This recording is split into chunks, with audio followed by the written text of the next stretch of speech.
Hello everyone, you're watching Awaz News. I'm Kubra Ali and I'll be taking you through big news across Canada.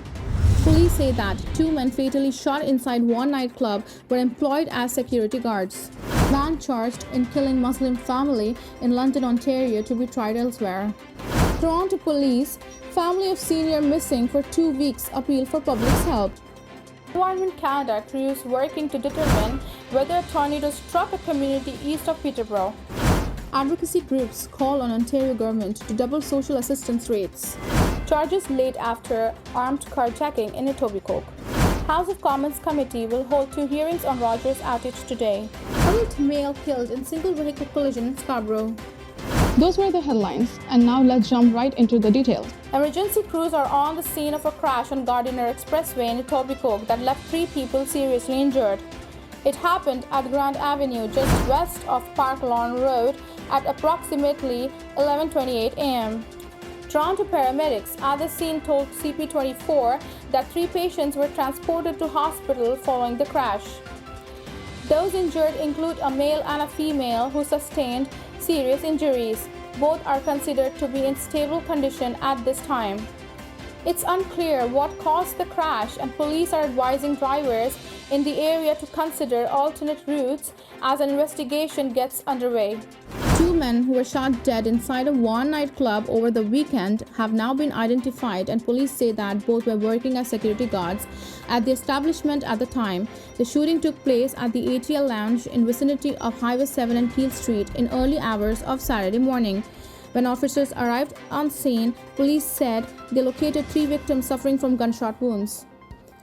2 men identified as 25-year-old Toronto resident and 22-year-old Mississauga resident were both pronounced dead at the scene. Third victim, a 20-year-old female, was taken to the hospital with serious injuries and is currently listed in stable condition. The trial of a man facing terror-related murder charges in the deaths of 4 members of Muslim family in London, Ontario will be held in a different city. An Ontario judge ruled Monday that a change of venue is warranted in the case of Nathaniel Weltman. The reasons for that decision, as well as the evidence of arguments presented in the court, cannot be disclosed due to the publication ban. The new location has not yet been determined. Weltman faces 4 counts of first-degree murder and 1 count of attempted murder, and the prosecutors allege was an act of terrorism. Last month, London residents and members of the local Muslim community gathered to honor the family a year after the attack. The City of London has also dedicated a garden to the Awaz family. This report by the Canadian Press was first published on July 25, 2022.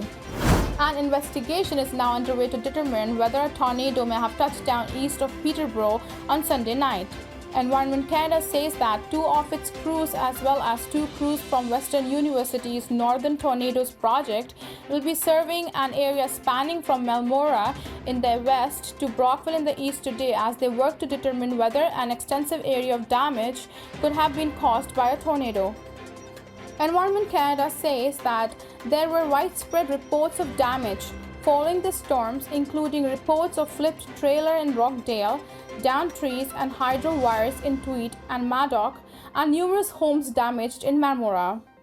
There are also some mostly smaller outages in communities across southern Ontario. There are also few minor localized outages in the city affecting up to 100 customers. People across Toronto and beyond are being asked to check their backyards, garages, sheds, or anywhere that a person may be able to take shelter for a 76-year-old Portuguese man who went missing 2 weeks ago.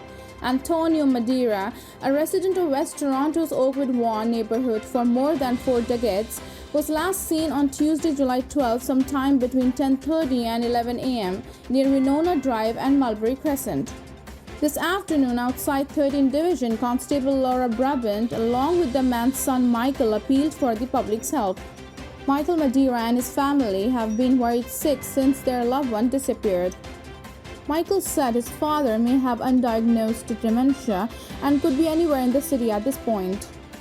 Brabant asked anyone who locates or sees Madeira to contact police and, if possible, stay with him until they arrive.